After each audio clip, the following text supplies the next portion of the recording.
nhớ dùng nè ít bia của chia bé một xe của tụi mình nhiều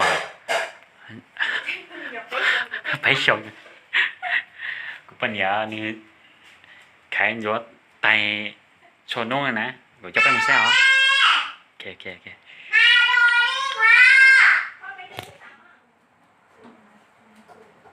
เก่งจริงๆเลยโอ้ยโอ้รู้นะต้องล้างทีละใบเอาไว้นี่อ่านด้วยนะดูสิ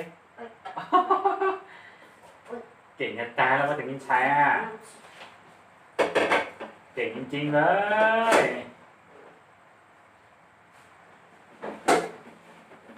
ไอ้หนูมีกี่ขวบนะ3 ขวบ3 ขวบนะทำไมนั้น3 ขวบไม่คิดว่าแม่ทำงานได้แล้วอ่ะตั้งพ่อแม่โอหนึ่งไม่ได้เหรอถ้าทุกคนลาขอให้หนูให้หนูพ่อแต่ถ้าให้แม่หนูได้ยาจะได้จัดแต่หนูล้างให้ลูกหนูล้างหนูเก่งนี่แหละหนูโตแล้วหนูเชื่อว่าแม่ล้างของแม่ได้จริงๆด้วยนะเก่งมากเลย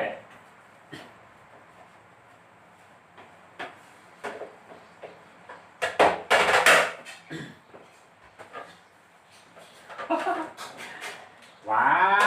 วล้างสะอาดจริงๆเลยนะ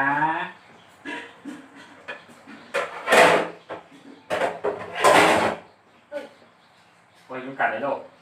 ไม่ใช่นะเสื้ออ๋อมันเปื้อนใช่ไหม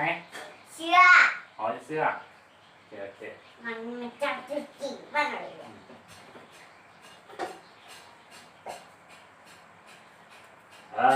mình nhỏ thì nhớ là dù khoai dù khai nữa hỏi dù khoai dù khai mình nhỏ thì chắc buồn á kể ta nào thì mình xài nó à อ้าวไอ้ไปแล้วอ่ะ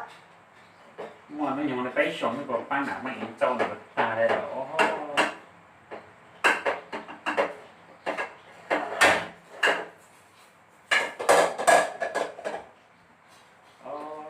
của thật tao nó cũng của mà nhưng của thật tài đâuเฮ้ยเบาๆสิลูกเบาๆนะแรงๆมันแตกนะลูกไปถอนนะเป็นจะมีชัยอันหัวของนิโนสนะcha ở bên sinh dục lo